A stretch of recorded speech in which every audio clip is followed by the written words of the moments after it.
Gente, tá bom? Ei, não foi uma pergunta difícil. Tá bom? Pode ficar melhor? Quantos de vocês creem que pode ficar muito melhor? Nossa, só 2 ou 3 pessoas pensam que pode ficar muito melhor? Tentar de novo. Quantos de vocês têm a esperança de que pode ficar muito melhor? Aê, agora é bom.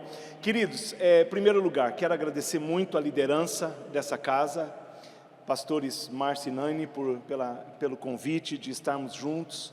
Realmente somos amarrados, no coração, temos uma aliança de andarmos juntos já há alguns anos, e Deus tem realmente nos aproximado muito nesses dias. As minhas filhas, as duas, amam essa casa, todas as duas. Conversei com uma delas hoje, e quando eu falei, eu estou aqui na vida plena, ela fez assim, porque ela queria muito estar aqui. Ela falou: pai, por que você não me leva? Eu falei: porque você trabalha e tem dinheiro, compre sua passagem que eu trago você. E ela falou: não, mas por isso que você é meu pai. Eu falei: e daí? Eu falei: não, o pai paga a conta. E por mais que você queira dizer que não, é assim mesmo, não é verdade? Ok, talvez não seja aqui. É isso aí mesmo? É isso, pastor Roca? Paga, né? Não adianta. Sempre vai acontecer assim, mas eu sou muito grato de estar aqui essa noite.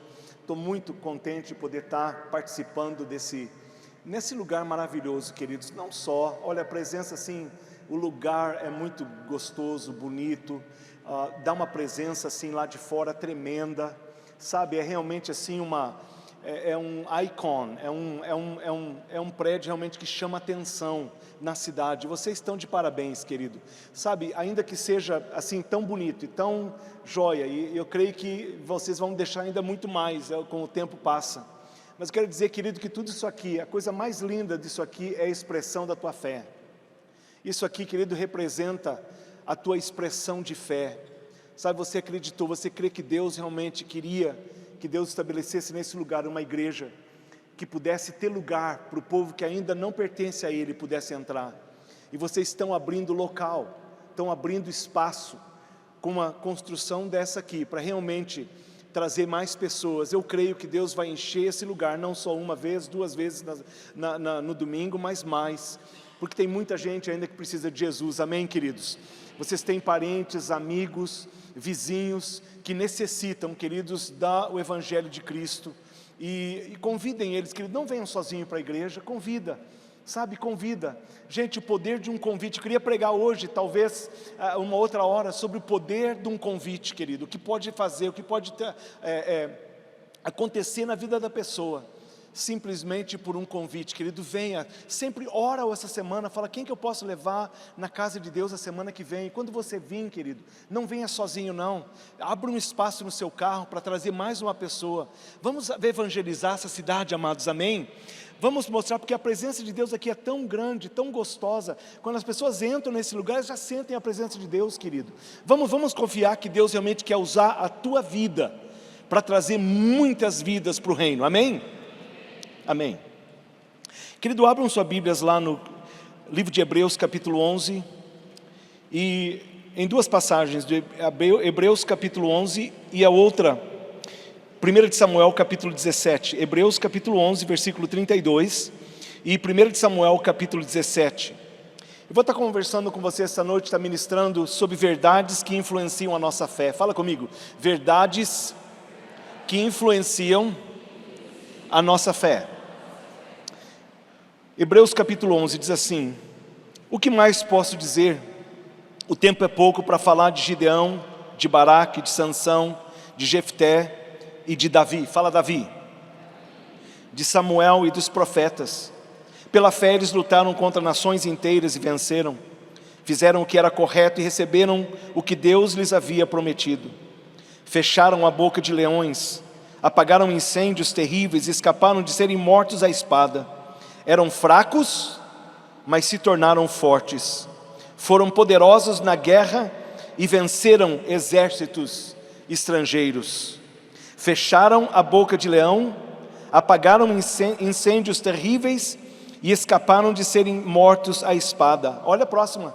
Eram fracos, mas se tornaram fortes. 1 Samuel, capítulo 17, verso 48. Golias aproximou-se e Davi correu ao seu encontro, tirando do alforje uma das pequenas pedras, pô-la na funda e feriu o filisteu na cabeça. O seixo cravou-se mesmo na fronte de tal forma que o homem caiu com o rosto no chão. Davi conseguiu vencer o gigante filisteu com uma simples funda e uma pedra. Pai, como nós partimos o pão da Tua palavra, eu peço, Senhor, que Tu realmente possa estar saciando a fome do Teu povo. Pai amado, que Tu possas realmente usar a minha vida essa noite. Pai, de mim mesmo eu não tenho nada para estar passando essa noite, mas eu creio no poder do Teu Espírito Santo, para estar ministrando o coração do Teu povo, incentivando, levando o Teu povo a um nível maior em Ti, Senhor. Abençoa os Teus servos em nome de Jesus. Amém e amém. Deixa eu te dar um contexto para aquilo que eu quero conversar com você essa noite. Em 1987 eu saí do Brasil para o Canadá, não para pastorear uma igreja. Não era para isso que eu tinha ido. Eu ia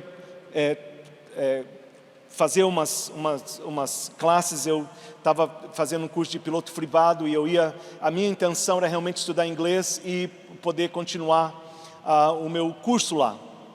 Mas algumas coisas aconteceram e isso assim mudou um pouco a trajetória da minha vida. E eu comecei a frequentar uma igreja do Nazareno. Não sei se vocês conhecem a igreja do Nazareno, era uma igreja que Deus realmente me levou lá. E eu comecei a frequentar essa igreja. Dali mais ou menos uns 3 anos, fiz algumas amizades das pessoas que falavam português e comecei a trazê-los para a igreja. A igreja do Nazareno era uma igreja muito pequena, tinha mais ou menos aí umas 50 pessoas. E eu comecei a trazer esse pessoal da língua portuguesa e nós começamos a comprar mesa de ping-pong, fazer um monte de coisa e começamos aí a fazer um estudo bíblico. Desse estudo bíblico começou muito pequenininho, começou a crescer. Mas eu realmente tinha um chamado de Deus na minha vida, mas não queria responder esse chamado. Meu pai era pastor, eu prometi para mim mesmo que eu nunca ia ser pastor. E essa era o meu alvo, eu realmente não queria, mas nesse tempo no Canadá, um pouco antes de eu começar a ir na igreja, Deus realmente começou a tocar no meu coração sobre isso, sobre esse chamado que Deus tinha. Amado, deixa eu te dar um conselho, não foge do chamado de Deus não. Amém? Não foge do chamado de Deus para a tua vida não adianta, você pode correr, mas não pode correr muito longe. Então você está olhando para um Jonas, lembra de Jonas? Eu sou um Jonas. 3 dias na barriga daquele peixe grande, eu era 3 dias preso, aleluia. Cheguei no Canadá, fui preso, 3 dias. E aí, uma longa história, não vou contar agora, mas fica para a próxima. Mas eu comecei esse estudo bíblico e começou a crescer muito.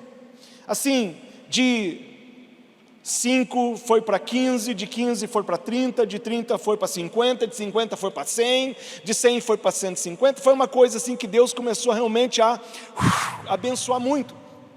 E o meu pastor, naquela época, pastor Ian, ele olhava para mim e falou assim: Kiko, isso aí é uma igreja. Eu falei: não é uma igreja, isso aqui é um estudo bíblico.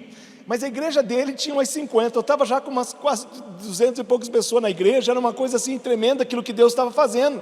E Deus que estava trazendo as pessoas, não tinha muita igreja da língua portuguesa naquela época, tinha umas 2 igrejas lá da língua portuguesa, mas era assim, num local distante, não era no centro da cidade de Toronto, então o pessoal começou a vir.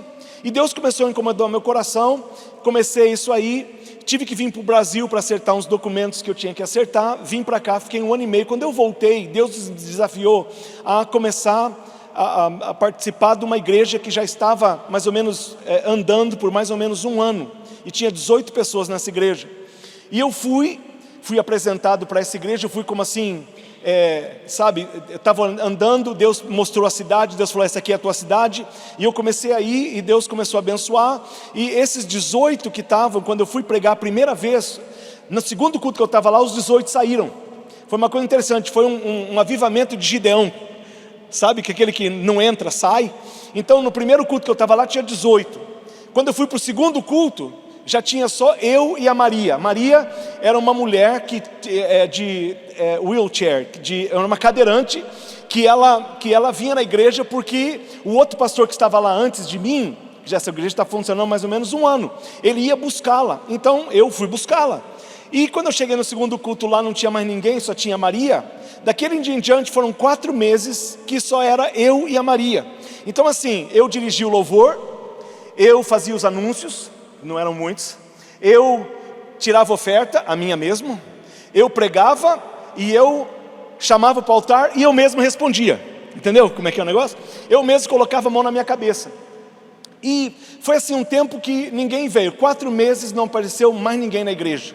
Mas a Maria ia, porque eu não queria nem saber se a Maria, eu nem ligava para a Maria antes de saber, Maria, você vai na igreja hoje? Nem isso eu fazia, eu estava com medo de ela falar não. Então eu ia lá na casa dela e batia na porta, e a Maria vinha na igreja, querendo ou não, a Maria vinha para a igreja, aleluia. E foi assim, uma coisa tremenda, e começou a acontecer que o pessoal que estava responsabilizado por aquela igreja começou a falar: Kiko, você tem que sair daqui, nós vamos fechar essa igreja, que não vai dar certo. E sabe, talvez porque você é brasileiro, pastor brasileiro, ministrar numa igreja canadense, nunca deu certo. Começaram a me trazer estatísticas de que não existia um pastor latino da nação do Canadá que deu certo numa igreja da língua inglesa, que talvez eu tinha muito sucesso na língua portuguesa, então talvez eu tivesse mudar para Toronto e continuar um trabalho em português, que se você ficar ali, você talvez vai ficar muito desanimado, então eu creio que você tem que sair dali. E eu falei assim: não, Deus me chamou para ficar aqui, eu vou ficar. E assim foi, eles tiraram as condições, toda aquela época eles estavam pagando o local onde a gente estava se reunindo, era um local pequeno, e eles tiraram as condições financeiras para isso, e eu fiquei ali, porque eu entendi que era Deus, eu entendi que era o Senhor me deixando. Mas o tempo foi passando, e a coisa não estava crescendo. Só que eu tinha uma palavra de Deus para a minha vida, eu tinha uma palavra de Deus para aquela cidade. Então eu falei assim: bom, eu morro aqui, mas não saio, porque eu sou meio turrão, entendeu? Eu sou assim sou um cara legal, mas sou turrão. Se eu implico num negócio, eu vou ter que fazer. E eu fiquei daquele jeito ali. E sabe, muita gente chegou para mim e falou: isso aqui não vai dar certo, vai embora, não vai dar certo, volta para Toronto, isso aqui você vai se perder aqui, você vai... Rapaz... E eu realmente fiquei. Queridos, quero dizer para você que hoje a Viva Church, que é o nome da nossa igreja, nós temos uma igreja forte na nossa cidade, temos a igreja que Deus tem abençoado muito, temos um campus numa outra cidade, tem uma pessoa da nossa igreja, não é o nosso campus, mas pessoa da nossa igreja, que nós ajudamos a começar uma outra igreja. Temos, sabe, outras coisas que assim, que Deus realmente abençoou a gente nesses anos, de poder ser assim uma inspiração para outras pessoas. Então, querido, o que eu quero falar para você e dar esse pano de fundo para aquilo que eu vou dizer, querido, porque essa passagem é uma imagem poderosa de um princípio que eu acho que é extremamente importante para a gente meditar um pouquinho, mas muitas vezes a gente esquece. E a primeira coisa que eu quero falar, a primeira verdade para uma vida de fé é a seguinte: é que é a verdade da exceção. Fala exceção. Exceção, esse princípio, querido, simplesmente sugere que o que acontece com os outros não dita ou determina o que acontece comigo. Você entendeu o que eu estou falando para você? Em outras palavras, padrões anteriores nem sempre são indicações precisas de possibilidades futuras. Padrões anteriores nem sempre são indicações precisas de possibilidades futuras. Você não pode olhar porque aconteceu com a maioria das pessoas e dizer que só porque aconteceu com eles, vai acontecer com você também. Eu não posso olhar para o que acontece com a maioria das pessoas da minha idade e dizer que o mesmo irá acontecer comigo na minha idade. Só porque aconteceu uma determinada coisa numa cultura, num gênero ou uma raça no passado, nós não podemos dizer, queridos, assumir que a mesma coisa vai automaticamente acontecer conosco, agora. Você sabe o que eu estou dizendo? Se foi assim com meu avô, se foi assim com meu pai, se foi assim com meu tio, vai ser a mesma coisa comigo. Sabe aquela coisa que aconteceu lá atrás, vai acontecer realmente comigo. Eu não posso olhar, querido, porque aconteceu com a maioria das pessoas da minha cidade e limitar o que é possível para mim na minha cidade. Não posso fazer isso, porque quando eu leio a Bíblia, eu vejo que Deus é um Deus de exceção. Eu vejo que Deus é um Deus que orquestra exceção na nossa vida. O que é uma exceção? Que exceção é uma anomalia, exceção é um desvio, é uma quebra de regra. É aquilo, querido, que quando acontece algo que naturalmente não poderia acontecer, não deveria acontecer, ou não aconteceria, a não ser que Deus estivesse no plano. Só aconteceu na minha vida porque Deus realmente interviu. Essa é uma anomalia, é uma exceção. É Deus abrindo uma exceção para mim. Todos ao meu redor foram atingidos, mas eu não fui atingido. É uma exceção. Queridos, e a Bíblia é um livro que está cheio, está inundado de exemplos de exceção. Olha lá comigo, a maioria das mulheres na faixa de 90 anos, normalmente não tem bebês. Mas com Sara, Deus abriu uma exceção. Por quê? Para mostrar, querida, a você e a mim, que Ele pode te capacitar a gerar algo novo numa época que as outras pessoas pensam que é tarde demais. É uma exceção. Pode ser tarde para eles. Eles podem ter perdido tempo, mas eu creio num Deus que abre uma exceção para mim, aleluia. Pode ser tarde demais para eles, mas Deus pode abrir uma exceção. Não é normal, querido, entrar numa fornalha e sair sem se queimar. Mas com Sadraque, Mesaque e Abdenego, Deus abre uma exceção. Queridos, você não entra em uma cova de leões e sai ileso. Mas com Daniel, Deus faz uma exceção. Amados, você não anda ao redor de uma cidade 6 vezes. No 7º dia, por 6 dias, uma vez por dia. No 7º dia você anda 7 vezes, dá um berro e uma muralha, um muro grande cai. Mas aconteceu, querido, com Josué. Deus abre uma exceção para ele. Estão entendendo o que eu estou querendo dizer?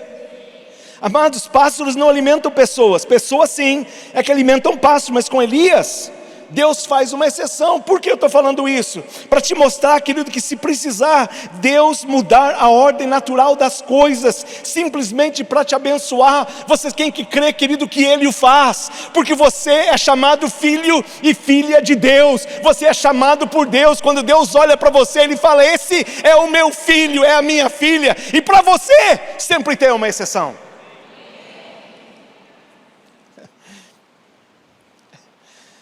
Quando Deus quer te abençoar, querido, Ele faz uma promoção acontecer quando ninguém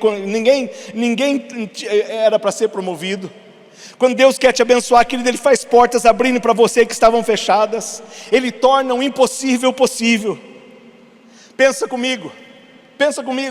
Quando foi a última vez que você viu um homem andando pela via dolorosa, tomar 39 chicotadas, sendo crucificado em um monte chamado Calvário, morre e é enterrado num túmulo de um homem chamado José de Arimateia.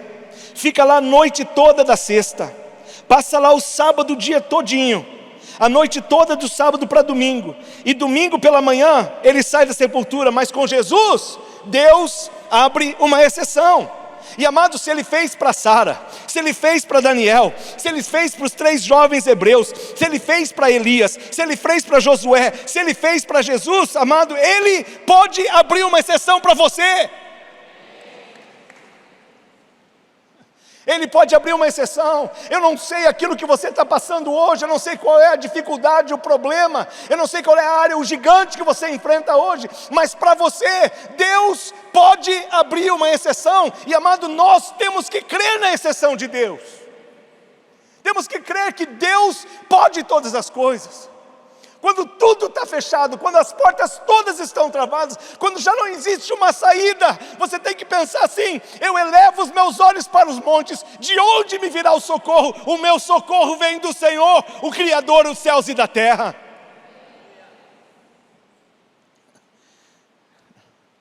Quantos aqui dizem assim: eu preciso da unção da exceção? Só 2 de vocês, tá bom?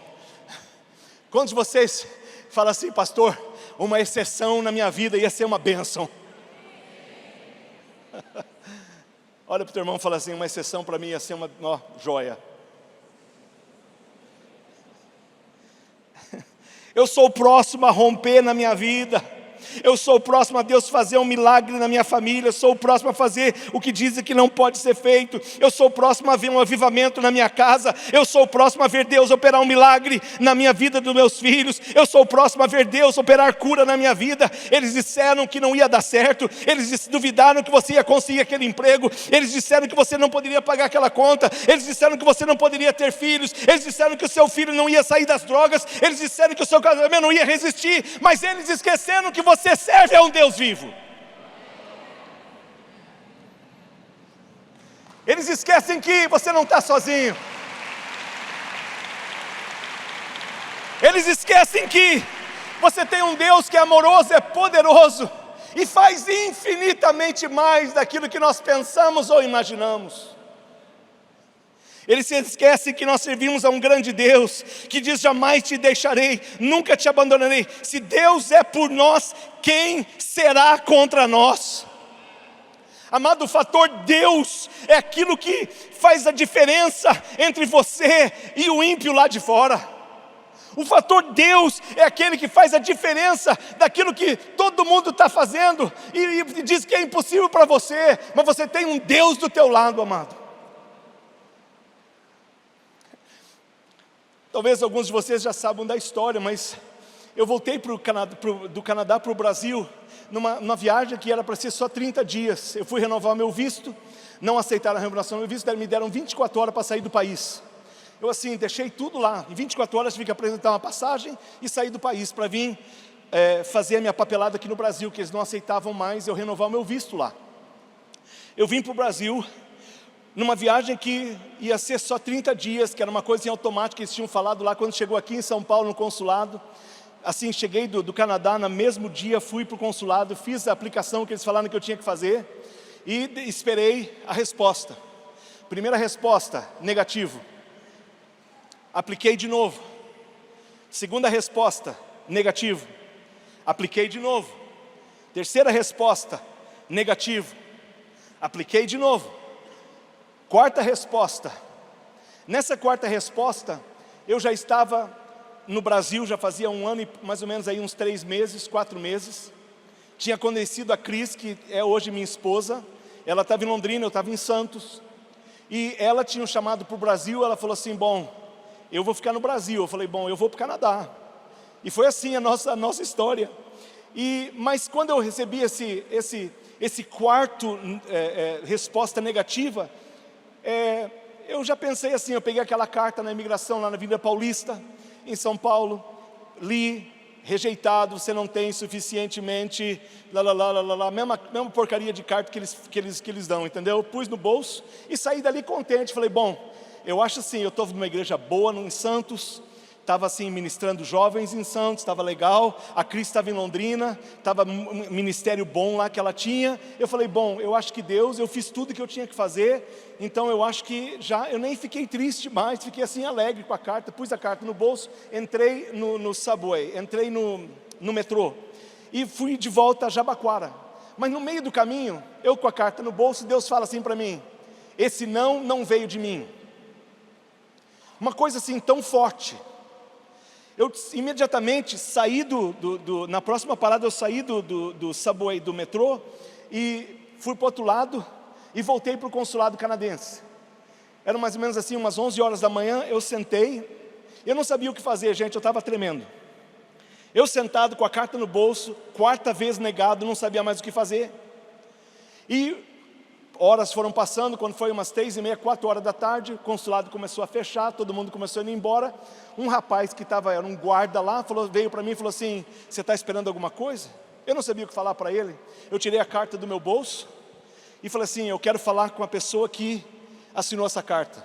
O cara que assinou a carta, o nome dele é Jim Campbell. Jim Campbell era o vice-cônsul do Canadá no Brasil.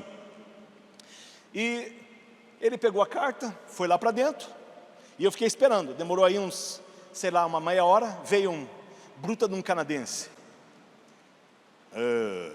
Mr. Seixas, quer falar comigo? Eu falei: sim. Ele falou: o que você quer? Eu não sabia o que falar para ele. Eu falei a mesma coisa que Deus falou comigo, que eu estava tremendo, não sabia o que dizer. Eu falei assim: eu não aceito esse não aí não. Ele olhou para a carta, olhou para mim, falou, vem amanhã às 10 da manhã. Falei, ok. Fui de volta para Santos, no outro dia às 10 da manhã, fui no consulado. Cheguei no consulado, sentei, me apresentei, eles levaram lá para o cara veio, mas até aquele momento a gente só ia nesses guichezinhos.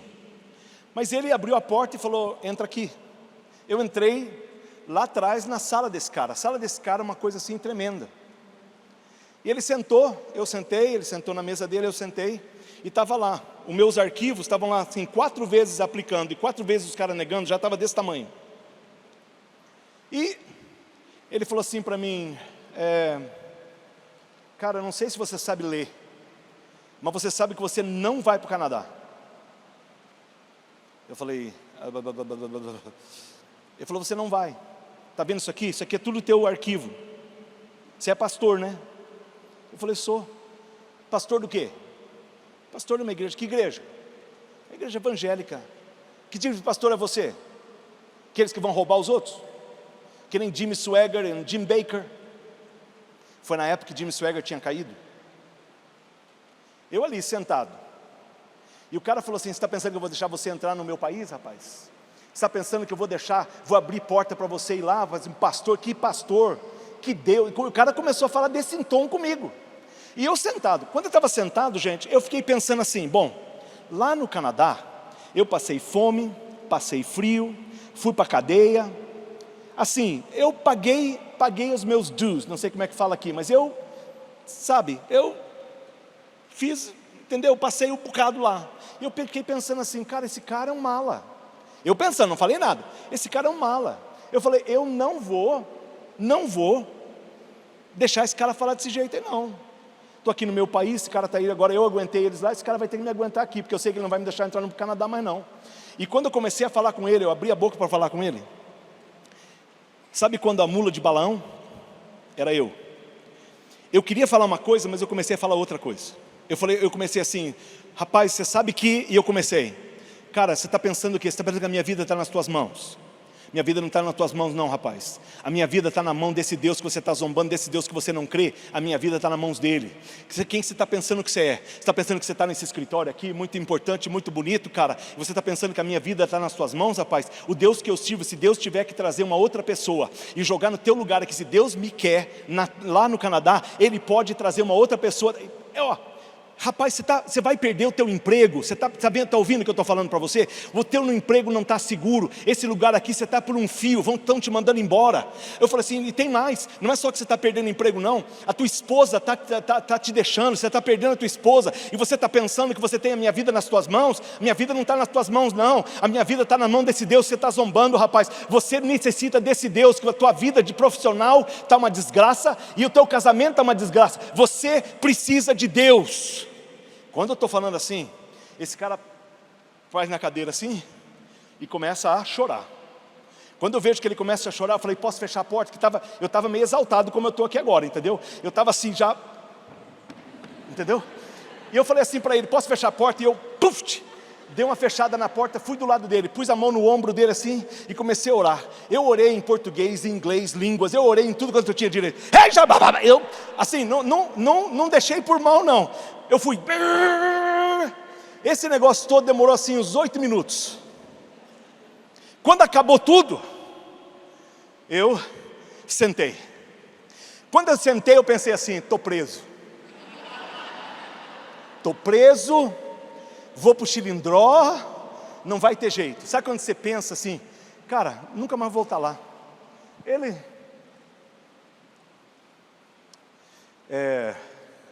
Mr. Seixas, você quer ir para o Canadá? Eu falei, você é tonto? Estou aqui, rapaz. Não falei isso não para ele. Eu queria ter falado. Eu falei, desculpa, mas eu falei, é claro. Aí ele falou para mim assim, então tá bom. Passou a mão no telefone, chamou um cara lá, falou, vem aqui dentro. Falou, Mr. Seixas aqui, eu quero que ele saia daqui hoje com o visto dele para o Canadá. O Landed Immigrant, que é um papel como se fosse um green card nos Estados Unidos hoje. Eu fiquei ali, ele começou a conversar comigo, falei para ele de uns pastores em São Paulo que eu conhecia, que falavam inglês, que começamos a conversar assim, meia hora, o cara veio lá de dentro, me trouxe um papel. Queridos, Quando você aplica, se você já aplicou para um lugar lá fora, você tem que fazer a aplicação, aí você vê se você pode ou não pode e vai para a entrevista. Se você passa na entrevista, aí você tem que ir para o exame médico.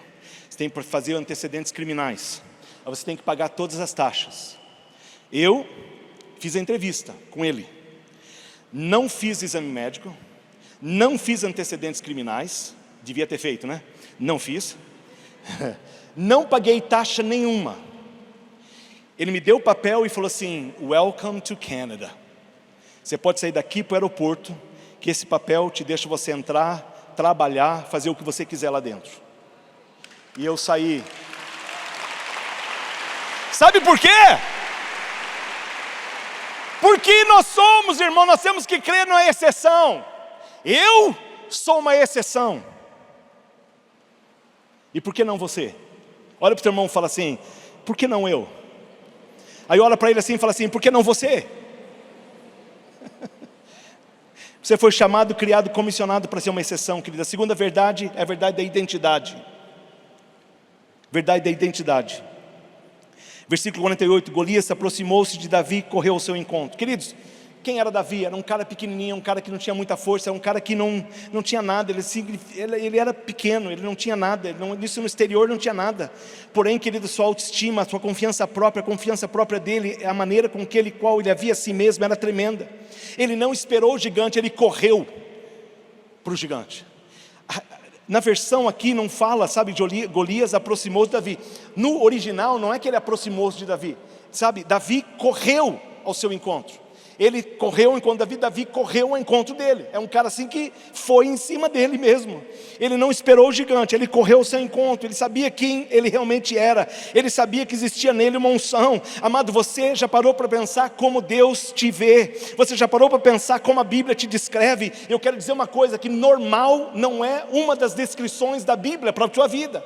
Ele diz sobre você: eu sou uma nova criatura, eu sou criado para boas obras, eu sou herdeiro de Deus e cordeiro com Cristo Jesus, sou embaixador de Cristo, eu sou um povo escolhido e peculiar, eu sou a cabeça e não a cauda, estou acima e não embaixo, eu sou a luz do mundo, eu sou credor e não devedor, eu sou mais do que vitorioso. Estas são algumas das palavras, queridos, que as Escrituras usam para nos escrever. Mas eu tenho uma pergunta: se eu realmente sou aquilo que a Bíblia diz que eu sou, tudo isso, por que Deus parece constantemente fazer questão de repetir quem eu sou?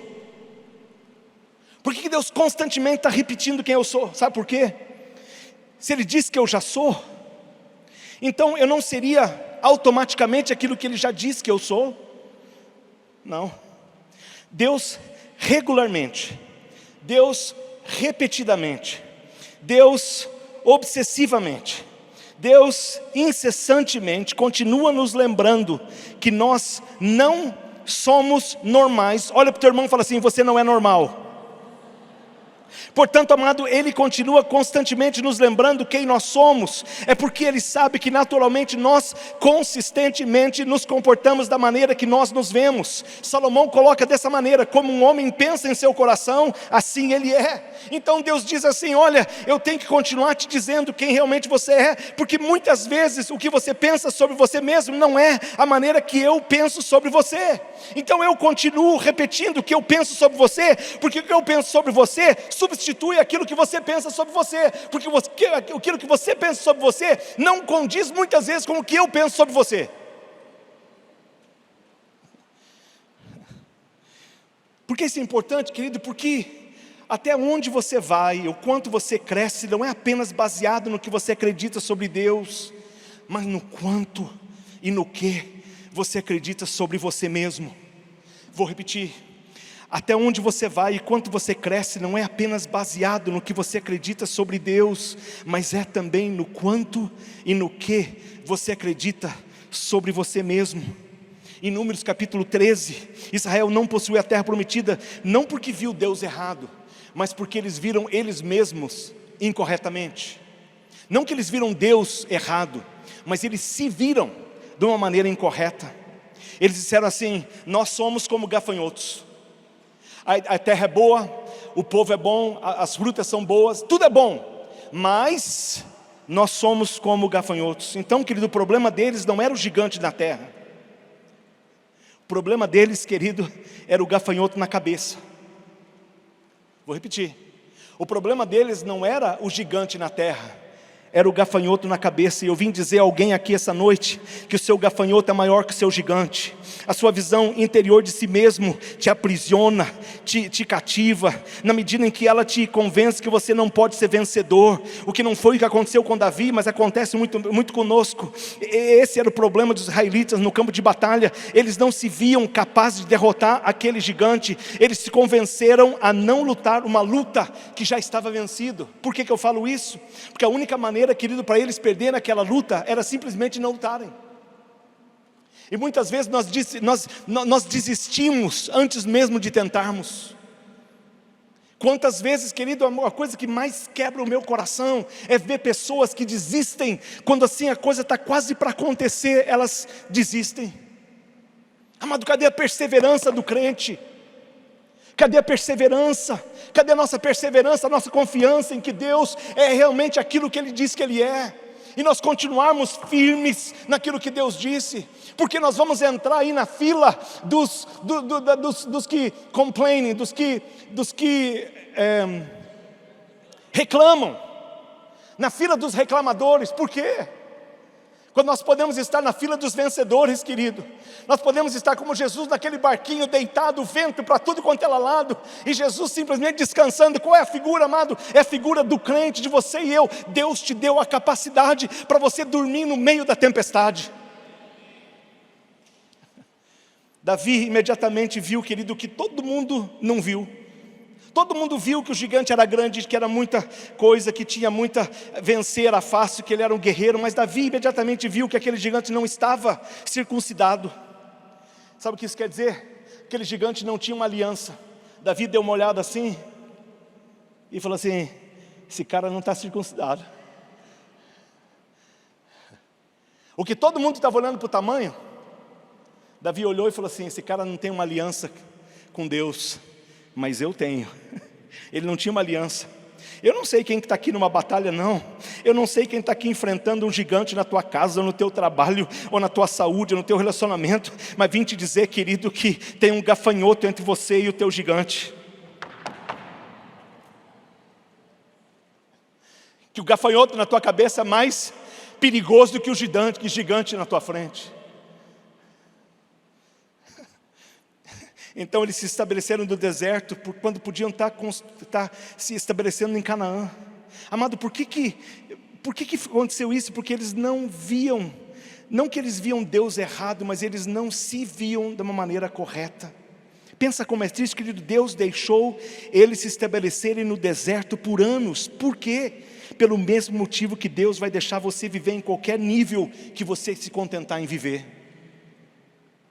Deus vai te deixar viver em qualquer nível que você se contentar viver. Você ouviu o que eu disse? Mas se você acredita que seu Deus pode fazer muito mais do que você pensa ou imagina, querido, muito mais do que você pede, muito mais, então, querido, não tem quem te segure, aleluia. Queridos, não passamos o que passamos com todo esse perrengue de Covid, com todas essas coisas, amado, para simplesmente estarmos, nós estamos. Amado, hoje nós somos mais fortes, ou temos que ser mais fortes em nome de Jesus. Hoje nós temos que olhar para nós mesmos, olhar para a igreja de Jesus, querido, e dizer assim: a igreja de Jesus sempre sobreviveu a tempos de crises, querido. E a igreja de Jesus nunca para. A igreja de Jesus nunca vai parar. Por quê? Não importa o que acontece, a igreja de Jesus sempre vai permanecer. E quando eu falo igreja de Jesus, querido, não fica pensando no templo, não. A igreja de Jesus é você. Olha para o teu irmão e fala: é você.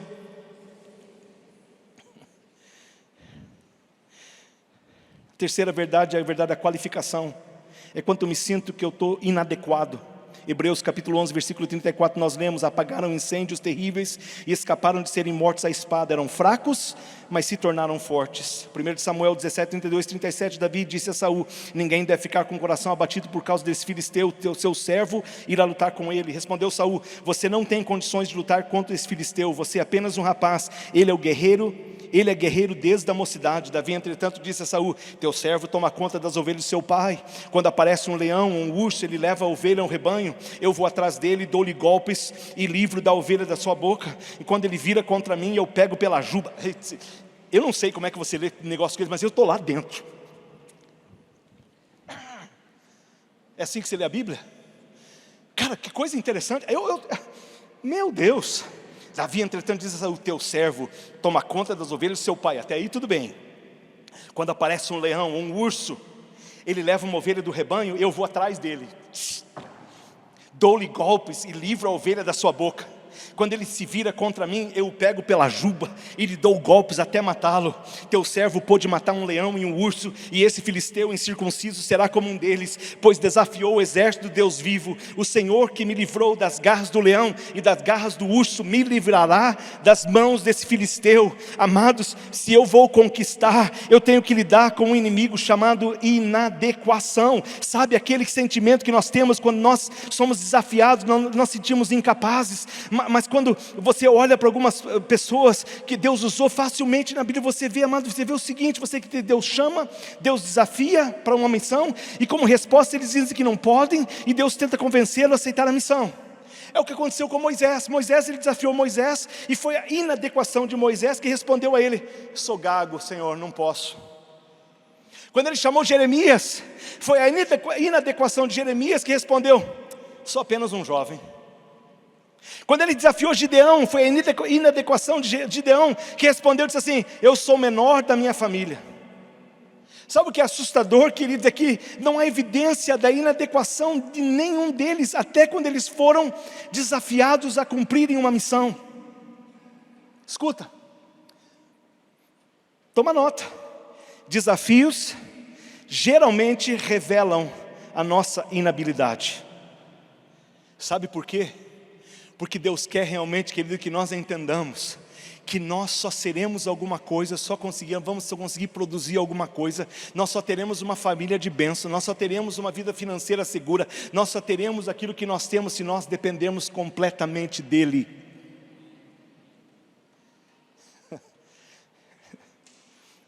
Quando ele disse a Moisés assim, ele não desmente Moisés, não, ele não fala assim, ele realmente, você é muito gago, ele vê que ele é gago mesmo. Pensando bem, eu acho que vai ser complicado usar um gaguinho. Ele não fala isso não. Sabe qual foi a resposta de Deus? Eu vou te enviar uma pessoa que vai lhe ajudar. Olha isso, querido, que coisa linda. Amado, eu não tenho muito, eu não sou muito inteligente, eu não tenho muito dinheiro, eu não tenho um prédio bonito como esse aqui que vocês têm, aleluia, mas eu tenho o Senhor. Você pode estar olhando e falando: eu não tenho isso, não tenho aquilo, mas se você tem o Senhor, você tem tudo o que você precisa. Olha para o teu irmão e fala assim: você tem tudo o que você precisa se você tem Deus. Eu tenho a promessa do Senhor: nunca te deixarei, nunca te abandonarei. Um Deus que é sobrenatural eu tenho. Um Deus que prometeu andar comigo, eu tenho. Um Deus sobrenatural que faz milagres, eu tenho. Que abre caminho no deserto, eu tenho. Um Deus que cura, eu tenho. Ainda que faz milagres, eu tenho. Que provê todas as minhas necessidades, eu tenho. E eu sei, querido, que você veio hoje à noite, talvez alguns de vocês não sentem capazes, talvez você está desanimado, talvez sua profissão não esteja assim, crescendo como a dos outros, talvez você está cansado e desencorajado, mas escuta, tua confidência vem do Senhor que estás nos céus, e as promessas da palavra dEle para a tua vida são: nunca te deixarei, nunca te abandonarei, eis que eu estou contigo, e te guardarei por onde quer que fores, e te farei tornar essa terra, porque te não deixarei, até que te haja feito o que tenho dito. Não temas, porque eu sou contigo, não te assombres, porque eu sou o teu Deus, eu te fortaleço, eu te ajudo, eu te sustento com a minha destra e a minha justiça. Eu vim essa noite, querido, para te animar, eu vim para você saber que você pode voltar para casa, cheio de confiança, não em você mesmo, mas num Deus que deposita a sua presença na tua vida, e você olha para a tua vida assim: eu sou o que sou, por causa de Deus. Não existe gigante, não existe problema, não existe dificuldade, não existe doença, não existe problema que pode me segurar. Eu sou de Jesus, pertenço a Jesus e vou usufruir da vitória de Jesus.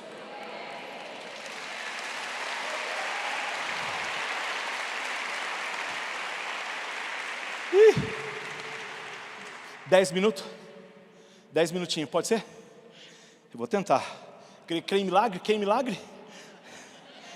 Quarta verdade, vou chamar de lamentação. No inglês nós usamos a palavra mourning. Nostalgia, luto, pesar. É isso que nós vemos, querido, é um sentimento gerado por perda, como separação, partidas. Isso é muito forte. Eu estava orando no meu quarto essa noite, essa tarde, e eu estava olhando a minha mensagem, e Deus falou assim: tem pessoa hoje à noite lá, que vai precisar ouvir o que eu estou falando agora. Então, segura aí. 1 Samuel capítulo 16, versículo 1. O Senhor disse a Samuel: até quando você irá se entristecer por causa de Saul? Eu o rejeitei como rei de Israel. Encha um chifre de óleo e vá a Belém. Eu o enviarei a Jessé. Escolhi um dos seus filhos para fazê-lo rei. Amado, esse capítulo começa com uma pergunta. Ele começa assim: até quando você irá se entristecer por causa de Saul? Em outras palavras, até quando você vai se lamentar por causa de Saul? Eu já o rejeitei como rei de Israel. Em outras palavras, por quanto tempo você vai continuar a nutrir uma conexão emocional com algo que eu já terminei? Por quanto tempo você vai continuar nutrindo uma conexão emocional com algo que eu já terminei, já acabou? Ele está dizendo assim: Samuel, só porque você ainda está emocionalmente ligado a Saul, isso não significa que eu estou ligado a Saul. Saul, queridos, representa uma era de pessoa e uma era de liderança passada. Então, por quanto tempo você vai ficar emocionalmente ligado a uma era em que eu já desliguei, terminei, rescindi, já rejeitei? Até quando você vai continuar falando sobre o quão bom costumava ser lá no passado? Até quando? Sim, foi bom para aquela época lá no passado, mas amados, o passado é o passado. Deus está dizendo que Ele já se moveu, que Ele já andou, que Ele já seguiu, e que Saul fazia parte de um plano no passado, mas agora existe uma razão pela qual essa fase já tinha passado. E Deus diz assim: Samuel, eu sei algo que você não sabe, eu vejo algo que você não vê. Porque Samuel tem que entender, querido, uma coisa: quando eu termino, Samuel, Deus falando, eu termino, eu estou pronto para seguir à frente. Ele está dizendo assim: não pense que você conhece Saul mais que eu conheço Saul. Não pense que você ama Saul mais do que eu amo. Porém, o tempo de Saul já foi, já passou, bola para frente. Eu estou indo para frente, você está esperando o quê? Amado, sabe que você não pode andar numa linha reta olhando para trás. Deus não te fez para andar para trás, ou tentar andar para frente olhando para trás. Amado, existe uma coisa que eu acho incrível quando nós servimos ao Senhor, é que o nosso Deus é um Deus misericordioso, o nosso Deus é um Deus perdoador, o nosso Deus é um Deus que, quando nós vimos em contrito de coração, quando nós nos quebramos e nos quebrantamos mesmo na presença de Deus, amado, Deus perdoa, e a palavra de Deus diz assim, que Ele joga o nosso pecado como east is from the west, como norte, leste e oeste, quão longe é. Mas o problema, a palavra de Deus fala assim, que Ele pega o nosso pecado, Ele joga no mais profundo do mar, e não põe uma plaquinha assim, não pode pescar de novo. Por que nós ficamos pescando de novo? Por que nós ficamos olhando para trás, amados? Se o seu passado foi bom, aleluia, dá graças a Deus, glória a Deus, e segue para frente. Se o teu passado for ruim, dá um tchauzinho para ele, e segue para frente em nome de Jesus. Esse foi o problema de Samuel. Samuel ainda estava olhando lá no passado. Olha o que Deus fala para ele: enche um chifre com óleo e vá a Belém, eu enviarei a Jessé. Escolhi um dos seus filhos para fazê-lo rei. Olha o que ele diz: você está triste? Não porque você não tem óleo. Você está triste, você está despejando em algo que eu já rejeitei, já passou. Ele disse assim: Samuel, você ungiu Saul com óleo, gastou energia com Saul, se preocupou demais com Saul, e Saul para mim é uma coisa do passado. Querido, sabe de uma coisa?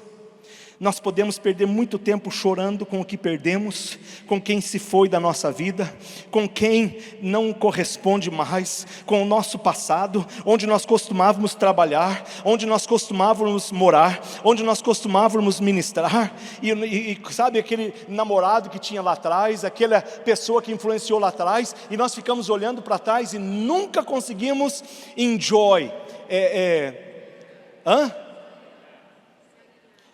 aproveitar o nosso presente. Por quê? Estamos lá atrás ainda. Mas Deus diz assim: você parar de chorar pelo que se foi, eu vou mostrar o que pode estar prestes a ser.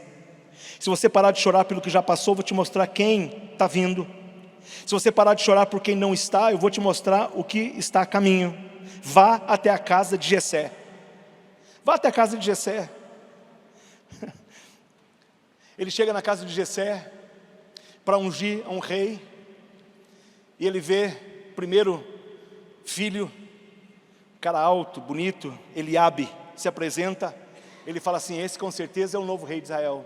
E Deus fala assim: você vê o exterior, mas eu vejo o coração. Ele está olhando para a aparência, mas Deus tem que corrigir o profeta. Por quê? Porque o seu apego emocional ao passado muitas vezes afeta a sua capacidade de discernir o presente.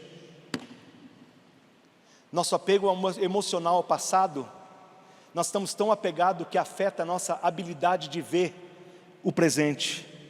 Ele não consegue ver quem está na frente dele, porque está tão apegado com quem não está mais com ele. E amados, se queremos viver uma vida que faz diferença, nós temos que aprender a olhar para frente. Olha para o teu irmão e fala assim: olha para frente. Próxima verdade. Eu chamo essa verdade de as aparências enganam. 1 Samuel 16:7. Não considere a sua aparência nem a sua altura, pois eu o rejeitei. Falando sobre Saul. O Senhor não vê como o homem. O homem vê a aparência, mas o Senhor vê o coração. Amados, os critérios de Deus são diferentes dos nossos critérios. Samuel, você não tem ideia. O homem com quem você está prestes a substituir Saul tem alguns problemas. Se eu falasse para você quem era, ele tem problema que Saul não tem problema. Os problemas de Davi, pensa comigo. O que tirou Saul do reino em comparação ao que Davi fez? Uma coisa tremenda, diferença tremenda. Mas sabe o que Davi tinha? Coração puro. Davi tinha um coração puro. Davi certamente não é perfeito, mas eu confio nele. Davi faz algumas loucuras, é um louco, mas eu confio nele. Davi é mulherengo, mas eu confio nele. Eu sei que existe aí em Davi um homem a qual o meu coração se alegra.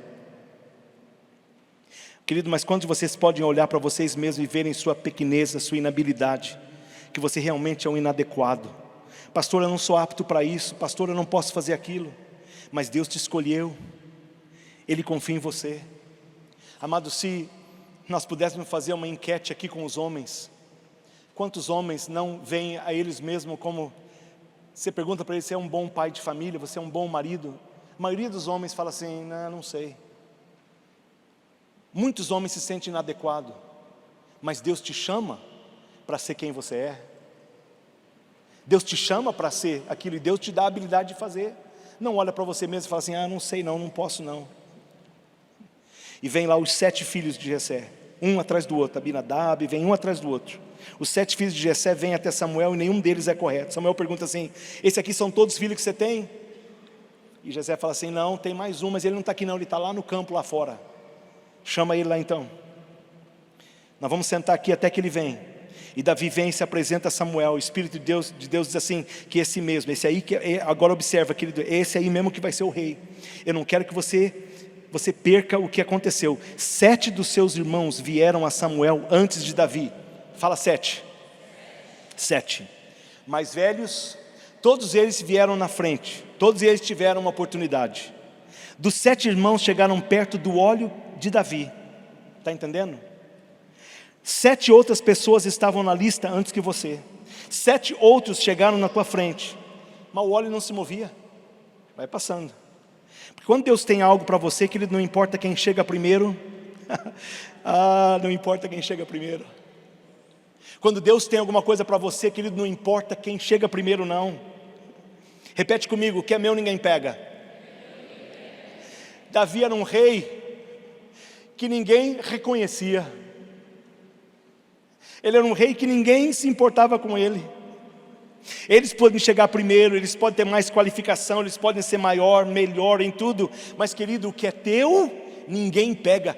Se você esquecer tudo que eu disse essa noite e lembrar só disso, lembra disso que vai te servir muito. O que é teu da parte de Deus, ninguém pega.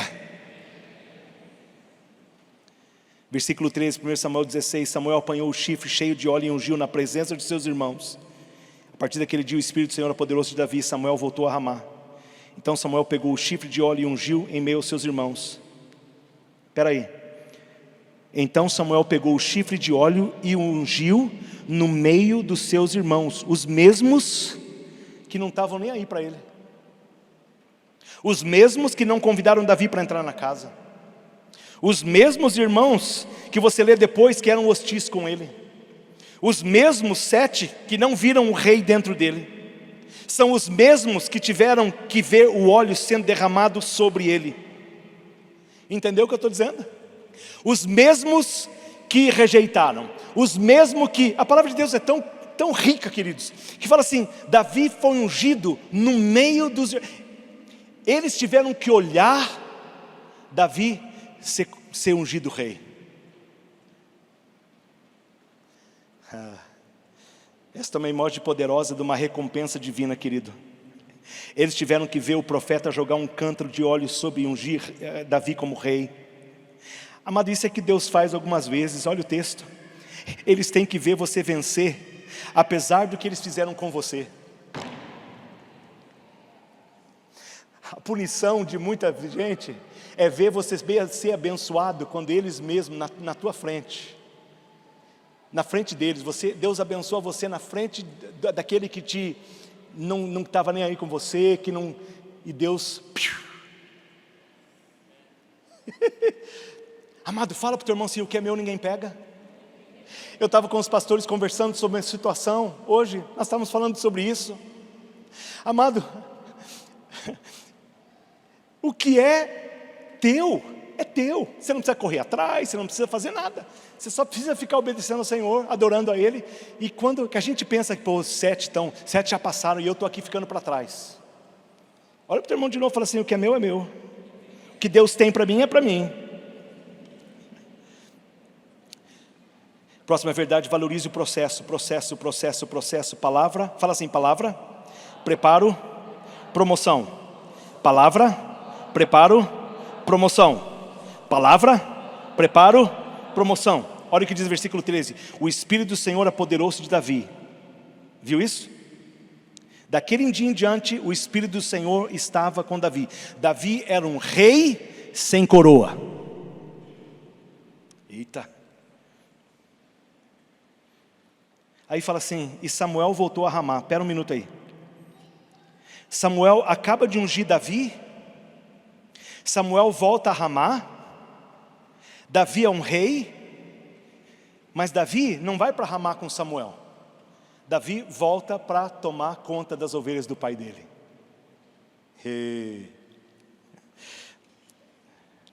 Deus unge Davi e agora leva ele de volta para o campo para preparar Davi para o reino. Eu estou te segurando no teu chamado. Eu estou te segurando porque tenho que lidar com o teu coração. Essa promoção, querido, você está preparado, mas vai te trazer perseguição. Está preparado? Ele não diz que você não está pronto para promoção, porque você está. A questão é que você não está pronto, é para perseguição. Ele olha para Davi, Deus olha para Davi e fala assim, tu é um cara que gosta de uma guerra, meu. Você não sabe o que está esperando por você. Davi, pensa aqui comigo. Você não pode ir para o trono agora, porque você está indo no coração, você está muito carnal. Cara, o que vai acontecer com você, que você chegar na frente de Saul, Saul vai tentar te matar, cara, e vai tentar te jogar lança. E você, se eu não preparar o teu coração, você vai querer jogar lança de volta nele. Então eu vou te preparar. Amado, muitas vezes nós estamos preparados para a missão. Nós estamos prontos, somos ungidos para aquilo, mas Deus segura a gente. E muitas vezes você pensa que é o teu pastor que está te segurando. Muitas vezes você pensa que é o teu líder que está te segurando. E não é o líder não, é Deus que está te segurando. Não é porque você não é ungido, é porque Deus está te preparando para aquilo que Ele tem para você.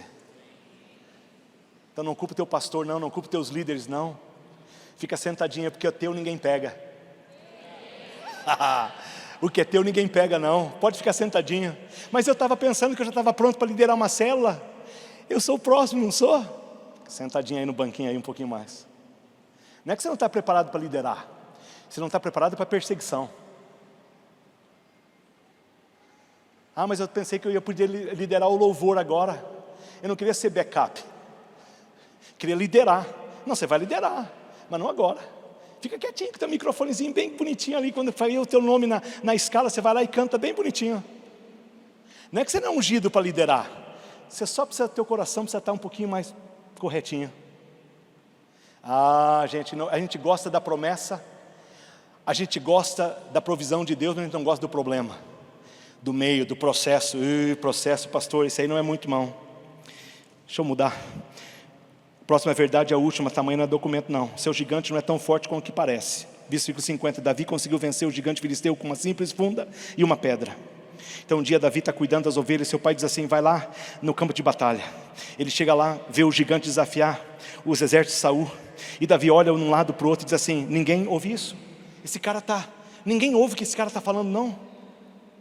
Davi olha mais de perto o gigante, ele é gigante mesmo, ele é forte mesmo, ele é um bom lutador, ele tem armas certas, mas uma coisa chama atenção, e todo mundo está olhando para o óbvio, e Davi percebe que, como eu falei, ele não tem aliança, e ele faz essa pergunta aqui, pois quem que é, versículo 26, quem é esse filisteu incircunciso, para que ele desafie os exércitos dos Deus vivos? Todo mundo está falando sobre o tamanho desse filisteu, Davi está falando sobre a aliança que ele não tem, e Davi diz assim, eu não me importo com o quão grande ele é, eu sei que ele não tem uma aliança.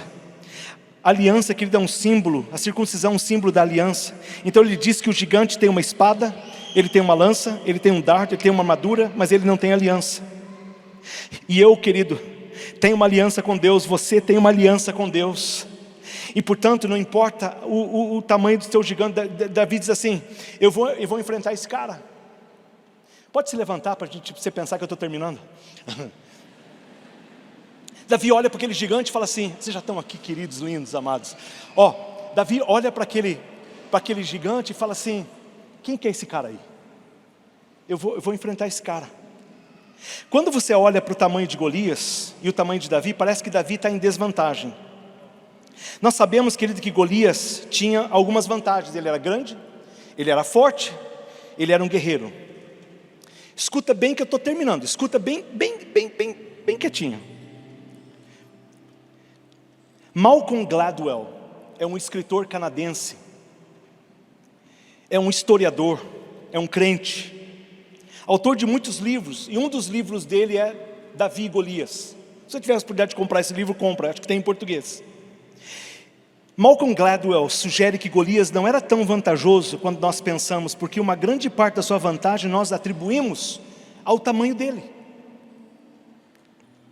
Ele era um gigante de 2,90 metros de altura. Alguns médicos especialistas sugerem que aquele Golias tinha uma condição médica comum em todas as pessoas de alta estatura. Essa condição médica se chama acromegalia. Fala comigo, acromegalia. Acromegalia, vai passar aqui, pode pôr aquela fotografia. Acromegalia, querido, é um tumor benigno na glândula pituitária, assim, acho que é assim que fala, que faz com que a glândula pituitária superproduza um hormônio de crescimento humano, causando um crescimento assim enorme. Isso foi cientificamente provado. O homem mais alto da história humana moderna é atribuído a ter esse problema, era o Robert Wardlow, que é o primeiro lá em cima. Esse cara tinha 2,80 metros de altura, mas talvez você esteja mais familiarizado com o André gigante, o gigante André. Ele tinha simplesmente 2,24 centímetros, pesava 230 quilos. Gladwell sugere que assim como Robert Wald e como André, o gigante, Golias, muito provavelmente tinha essa acromegalia que produzia o seu gigantismo. Escuta bem, vai te abençoar no final. Amado, naturalmente nós pensamos que Davi está sem vantagem e provavelmente não tem chance.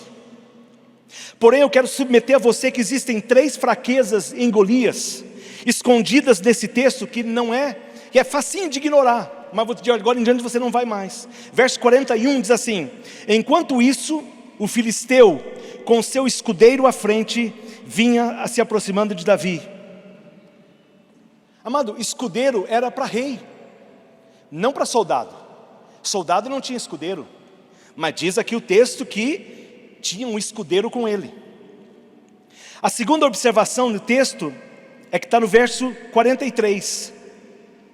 Diz ele a Davi, por acaso sou um cão para que você venha contra mim com um pedaço de pau? A segunda observação do texto, querido, que diz que claramente, esse cara é um gigante.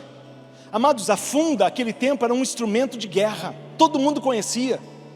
Mas por alguma razão, Golias não não fala que ele tinha uma funda, ele fala que ele tinha um pedaço de pau na mão. Talvez ele estava com um cajado também. Terceira observação do texto está no versículo 48. Golias aproximou-se e Davi correu ao seu encontro, tirando do alforje uma das pequenas pedras, pô-la na funda e feriu os filisteus na cabeça. O seixo cravou-se mesmo na fronte de tal forma que o homem caiu com o rosto no chão. Davi conseguiu vencer o gigante filisteu com uma simples funda e uma pedra. O incrível, querido, nesse texto é que Golias de forma alguma tenta se abaixar.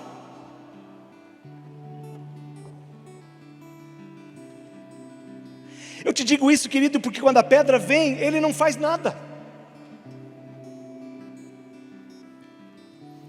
Eu te digo isso, querido, porque é estranho, porque ele não está familiarizado com a funda, que naquele tempo era normal, todo dia. Por quê? Olha bem, um dos efeitos colaterais comum da acromegalia era um problema de visão, cross vision, zaroio. Eram exatamente o que aconteceu com a maioria dos gigantes, pessoas que são muito altas, acontece isso com elas, ele tem problema de visão. Então deixa eu sugerir a você, querido, que o motivo pelo qual Golias caiu naquele dia, ele tinha um escudeiro, porque ele precisava ser conduzido até a luta. Ele chamou o cajado ou a funda de pau, porque ele não soube distinguir uma funda de um cajado ou um pau. E a razão pela qual ele não desviou da pedra, foi porque ele não viu a pedra. Pastor, o que tem isso a ver comigo? Simples. Você foi chamado para vencer o gigante. Você foi ungido para vencer o seu gigante. O gigante que está te afligido agora, ele não é tão forte quanto ele parece ser. Quando você pensa, imagina que ele seja. Quando você lançar sua pedra na unção do poder do Espírito Santo, o teu gigante vai cair. Eu vim para dizer a alguém aqui nessa noite, que a tua funda é perfeitamente capaz, aquilo que você tem na sua mão para acertar o ponto fraco do teu gigante. Eu vim dizer a você uma palavra: atira,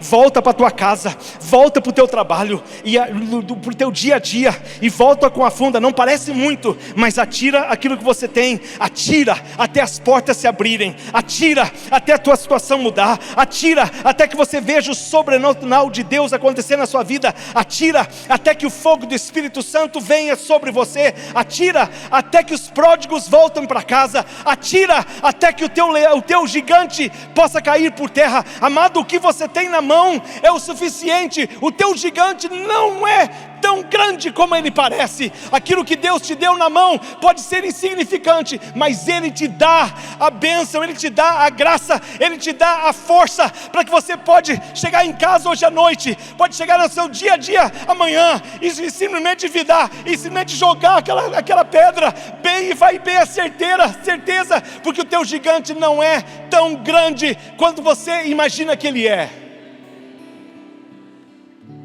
Não sei quem está enfrentando o gigante aqui. Pastor, eu não tenho nada. Tenho o que você precisa para o teu gigante. Teu gigante vai cair por terra.